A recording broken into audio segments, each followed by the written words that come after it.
అమాయకుడు కాదు, నిరక్షరాస్యుడు కాదు. ఇప్పుడు ఇచ్చిన సుప్రీంకోర్టు జడ్జిల కంటే పై హోదాలో ఉన్న వ్యక్తి అతను. చీఫ్ జస్టిస్ గా పనిచేసిన వ్యక్తి ఈ దేశ కుల వ్యవస్థ గురించి రాస్తూ ముందు మాట, డాక్టర్ అంబేద్కర్ జీవిత చరిత్రకు ముందు మాట రాస్తూ ఏమన్నాడో ఒకసారి గుర్తు చేసుకుందాం.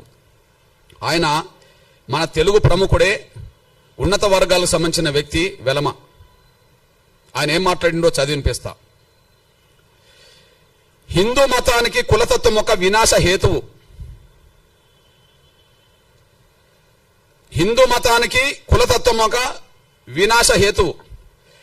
కులతత్వానికి రాజ్యాంగ చట్టంలో ఎలాంటి ప్రసక్తి లేకపోయినా అది ఏదో ఒక రూపంలో తాండవిస్తూనే ఉంది. చట్టం, సంఘ సంస్కరణ అనేవి రెండు కులతత్వ నిర్మూలనోద్యమంలో కలిసి పనిచేయాల్సిన అవసరం ఉన్నది. కుల వివక్షత పాటించద్దని చట్టం చెప్తున్నది. కానీ కుల వివక్షత పాటించద్దని ప్రధానంగా రాజకీయ పార్టీలు, వ్యవస్థ నడిపే సంస్థలు బలంగా ముందుకు రావట్లేదు, దళితులు తప్ప. అందులో గొప్ప మాట రాశాడు. చట్టం, సంఘ సంస్కరణ అనేది రెండు కులతత్వ నిర్మూలనోద్యమంలో కలిసి పనిచేయాల్సింది. అట్లా పనిచేయకుండా కుల నిర్మూలన జరగదు. అంతకంటే ముఖ్యంగా ఇంకో మాట చెప్తాడు. అస్పృశ్యత అంతం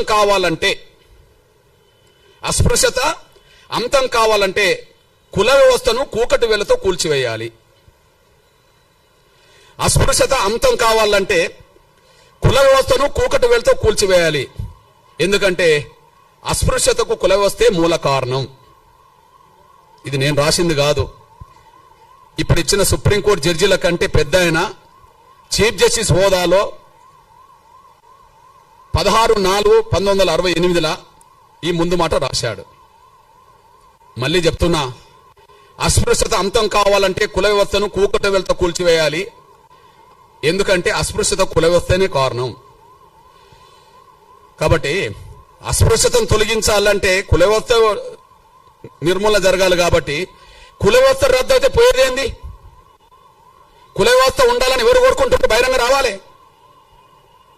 అస్పృశ్యతకు మూల కారణం కుల వ్యవస్థ. కుల వ్యవస్థ రద్దు కాకుండా శాశ్వతంగా అస్పృశ్యత నిర్మూలన జరగదు. ఒక చట్టం మాత్రమే పరిమితం చేస్తే, సంఘాలు, పార్టీలు పట్టించుకోకపోతే యథావిధిగా కొనసాగుతుంది. మనం చూస్తూనే ఉన్నాం. అట్లాంటప్పుడు కుల వ్యవస్థ రద్దు చేయాల్సిన బాధ్యత ఉన్నది కదా. ఆ మేధావి చెప్పిన మాటకు విలువనివ్వాలి కదా. ఆయన సుప్రీంకోర్టు చీఫ్ జస్టిస్ కదా. రెండో విషయం, మన దేశం బలహీనపడడానికి, మన దేశం ప్రపంచంలో గౌరవాన్ని పొందకపోవడానికి, మన దేశం బలహీనపడడానికి, మన దేశంలో ఉండబడే 140 కోట్ల మందిలో కేవలం భారతీయులమనే ఒక స్పృహ లేకపోవడానికి, కులమే కారణం కదా. ఇది ఈ దేశంలో ఒక మాయని మచ్చ కదా. భారతదేశానికి ఏ వ్యవస్థ మాయని మచ్చ? భారతదేశానికి కుల వ్యవస్థ ఒక మాయని మచ్చ. అందుకు సాక్ష్యం మీ దృష్టికి తీసుకొస్తున్నా. ఈ దేశం బలహీనపడ్డది కుల వ్యవస్థ వల్ల. ఒకనాడు అఖండ భారత్లో ఉన్నాం. ఒకనాడు మనం అఖండ భారత్ అని చెప్పుకునే వాళ్ళం. ఇప్పుడున్న భారతే అఖండ భారత్ కాదు కదా. పోనీ పాకిస్తాన్ విభజన కంటే ముందు ఉన్న భారత్ కూడా ఇప్పుడు లేదు కదా. పాకిస్తాన్ కంటే ముందు, పాకిస్తాన్ భారతదేశంలో బాగా ఉన్నప్పుడు కూడా అంతకుముందు అఖండ భారత్ అన్నాం కదా. అఖండ భారత్ లేదు కదా. మన నుంచి భారతదేశం అనే ఈ దేశం నుంచి పాకిస్తాన్ విడిపోయింది కదా. విడిపోవడానికి ఆ విశ్వాసం సంబంధించిన వాళ్ళు ఎక్కువ మంది కావడమే కదా. మరి ఆ విశ్వాసంలోకి ఎక్కువ మంది పోవడానికి కారణం ఏంది? బౌద్ధ మతంలోకి ఇతరులు పోవడానికి కారణం ఏంది? క్రైస్తవ మతంలోకి ఇతరులు పోవడానికి కారణం ఏంది? కారణాలు పరిశీలించాలి కదా.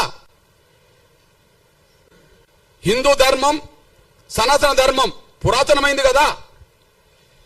మన భారతదేశానికి హిందూ ధర్మం, సనాతన ధర్మం పురాతనమైంది కదా. పురాతనమైన ధర్మం మన భారతదేశ ఎల్లలు దాటి ఇతర దేశాల ప్రజలు ఎందుకు ప్రభావితం చేయలేకుండా పోయింది? ఏ లోపం ఉన్నది? ఏ లోపం ఉన్నది? పురాతనమైంది కదా. సనాతన ధర్మం తర్వాతనే, లేదా హిందూ విశ్వాసం తర్వాతనే క్రైస్తవం వచ్చింది కదా. క్రైస్తవం వచ్చింది కదా, ఇస్లాం వచ్చింది కదా. క్రైస్తవం ఎక్కడో మొదలై వాళ్ళ ప్రపంచంలో ప్రతి దేశంలో ప్రభావితం చేస్తుంది కదా. ఇస్లాం ఎక్కడో మొదలై ప్రపంచ దేశాల్లో దాదాపు 60% 70% దేశాల మీద ప్రభావితం చేస్తున్నది కదా. అసలు మన దేశంను దాటి బయట ఎందుకు పోలేకపోయాం? సనాతన ధర్మం తర్వాతనే మిగతా ధర్మాలు వచ్చినాయి కదా ఈ ప్రపంచంలో. ఆ రెండు విశ్వాసాలకు సంబంధించిన వాళ్ళు ఎందుకు విస్తరించగలిగినరు? మనం ఎందుకు కుచించకపోయినాం? మన ధర్మంలో ఉండే లోపం ఏంటిది? సనాతన ధర్మంలో ఏదైనా లోపం ఉన్నదనుకుంటే కుల వ్యవస్థను సమర్థిస్తూనే ఉంటది.